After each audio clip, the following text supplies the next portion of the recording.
සුබ දවසක් සියලු දෙනාටම. අද මම ඔයාලට කියලා දෙන්න හදන්නේ මේ තිබ්බටු පැලයක් කොහොමද අපි හදාගන්නේ කියලා. මොකද මේ අපේ ගෙදර අපි හදලා තියෙනවා මේ බලන්න හොඳට තිබ්බටු හැදලා තියෙන මේ පළවෙනි අස්වැන්න තමයි මේ තිබ්බටු වල ඔයාලට පේන්නේ. එතකොට ඔයාලා කඩෙන් ඇට අරගෙන එනවා නම් ඇට පැකට් එකක් අරගෙන ඇවිල්ලා හොඳට පොඩි පාත්තියක් හරි එහෙම නැත්නම් මල් පෝච්චියකට හරි පස් ටිකක් දාලා ඒකට ඇට ටික දාලා තෙත රෙදි කෑල්ලකින් වහලා තියන්න. වහලා තියලා උදේ හවස වතුර දාන්න. එතකොට සාමාන්‍යයෙන් රෙදි කෑල්ල හැමම තියලා දවස් 5ක් 6ක් විතර වගේ යනකොට පොඩිවට නිකන් මේ පොඩි දල්ල වගේ මොරෙයෝ වගේ ඇදලා තියෙයි. ඊට පස්සේ මේක අයින් කරන්න. රෙදි කෑල්ල අයින් කරන්න. අයින් කරලි වෙලා හොඳට වතුර දාන්න. මුලින් අපි ඔයාලට පුළුවන් නම් උඩින් පොල්ලත්තක් වගේ දාලා තියන්න පුළුවන් නම් හොඳයි. වැහිලා අර එකපාර තද ආවුව වැටෙන්නේ නැති වෙන්න. තද ආවුව නැති දවසක් නම් ගැටලුවක් නැහැ. මේ ඔයාලට පැල ටික හදා ගන්න පුළුවන්. එහෙම නැත්නම් ඔයාලා ගෙදර දැනට තිබ්බටු පැලයක් තියෙනවා නම් ගහක් තියෙනවා නම් මම කියන්නම් ඒකෙන් කොහොමද අපි පැලයක් හදාගන්නේ කියලා. එක ක්‍රමයක් තියෙනවා තිබ්බටු ගහ වටේට හොඳට කොටන්න. කෙටුවෙන් පෙන්නන්නම් ඔයාලට කොහොමද කියලා. තිබ්බටු ගහ වටේට කොටන්න කෙටුවෙන් පස්සේ කැපෙන මුල් වලින් තිබ්බටු පැල එනවා. ඒ වගේම තමයි ඔයාලා ගාව තියෙනවා නම් ඒ ගහේ මෙන්න මේ වගේ අත්තක් අරගෙන මේ ඔබ බලන්න මේ වගේ හොඳ අතු කෑල්ලක් අරගෙන මේ ගෙඩි හැදිලා තියෙන අතු කෑල්ලක් ගන්න. අතු කෑල්ලක් අරගෙන මේක මේ අත්ත එහෙම බිමට පාත් කරන්න. බිමට පාත් කරලා ඔයාලට පුළුවන් මේ ඔකට පස් දාන්න. පස් දැම්මෙන් පස්සේ හොඳට හැදිලා එනවා. මම එතකොට ඔයාලට පෙන්නන්නම් අපි කොහොමද හදාගෙන තියෙන්නේ කියලාත් මේ තිබ්බටු වගාවත් බලලා ඉමු.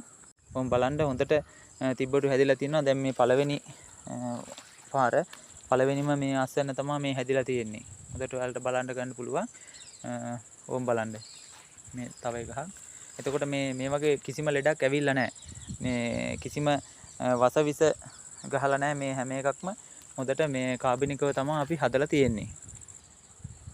ඊළඟ දේ තමයි ඔයාලගේ මේ තිබ්බටු ගහක් හදා ගන්නකොට බලන්න මේ ගහේ පොළව වටේට අපි කොටලා තියෙන්නේ මේ සාමාන්‍යයෙන් මාසයකට සැරයක් විතර වගේ මෙහෙම වටේට හොඳට පස් ටික දාන්න.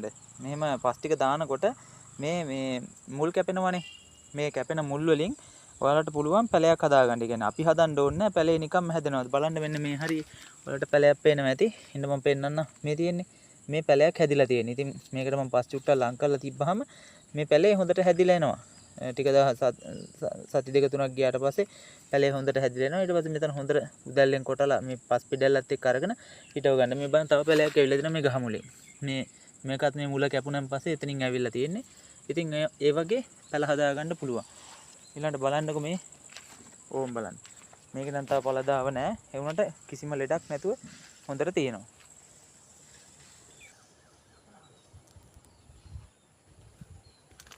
බලන්න දැන් මේ ගස්වලත් හොඳට මල් හැදිලා මේ.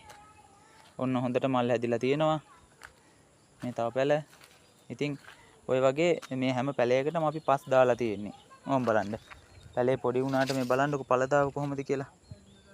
දැන් මම අද ඔයාලට කියලා දුන්නේ තිබ්බටු පැලයක් කොහොමද මුලින් ඉඳලම හදාගන්නේ කියලා. එතකොට ඔයාලා ගෙවත්තේ පොඩියට හරි එක පැලයක් හරි හදාගන්න. එක පැලයක් හදාගත්තා නම් අපිට ඒ පැලේ ටික හදාගන්න පුළුවන්. මොකද මේ අපේ මේ තියෙන තිබ්බටුත් මේ අපේ වත්තේ තියෙන තිබ්බටුත් අපි හදලා නෙමෙයි. කොහොම හරි මේ වත්තේ හැදිච්ච එක ගහකින් තමයි මේ මම බෝ කරගෙන තියෙන්නේ. මේ පැත්තෙම හිටවලා තියෙන පැල 20ක් විතර වගේ තියෙනවා. මේ පැල 20ම හදාගෙන තියෙන්නේ ගහ වටේට කොටලා ඒකෙන් ආපු පැල වලින් තමයි හදලා තියෙන්නේ. එතකොට සමහර ඒවා දැන් සත්තු කාලා අර තැන් වල පැල වෙලක් තියෙනවා. ඇට වැටිලා. ඉතින් ඒ වගේ මේ එක ගහක් හැදුනා නම් ටක් ගාලා අනිත් ඒවාත් අපිට හදා ගන්න පුළුවන්. ඉතින් අර හැදෙන පැලේ ගලවලා පොඩි පෝච්චියක හරි හදා ගන්න තමයි තියෙන්නේ.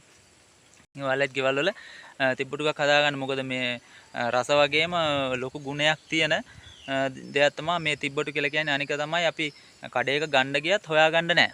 හරි මේ අමාරුයි තිබ්බටු මේ හොයනවා කියලා කියන්නේ. දැන් පොලකට ගියත් සමහර ලාවට පොලේවත් නැහැ තිබ්බටු හොයාගන්න. ඒ නිසා ගෙදර කණ්ඩ හදාගන්න ළමයින්ට හරි ಗುಣ කෑමක් හැමෝටම එහෙම තමයි. ඒ නිසා හැමෝම හදාගන්න. අට හරි තිබ්බටු පැලයක් හදලා දෙන්න ඕන නම් හදලා දෙන්න අපි හදලා දෙන්නම්. ඒක කියන්න අපි හදලා දෙන්න පුළුවන්. ඒ වගේම අත්තක් පැල කරලා ඕන නම් ඒත් කියන්න අපි අතු ටිකක් හරි පැල කරලා දෙන්නම්. ගෙදරක හදාගන්න කෙනෙකුට. ඉතින් ව්‍යාපාරිකව කරන කෙනෙකුට අපිට උදව් කරන්න අමාරුයි. මොකද එයාලට දාලා එහෙම කරගන්න ඕනේ. ඉතින් අර ගෙදරක හදාගන්න කෙනෙකුට එහෙම උදව් කරන්න පුළුවන්. මේ අවශ්‍ය නම් කියන්න. එහෙනම් අද වීඩියෝ එක හොඳයි නම් ලයික් එකක් කමෙන්ට් එකක් දාලා ෆලෝ කරලා තියාගන්න. සියලු දෙනාටම ජය වේවා සුබ දවසක්.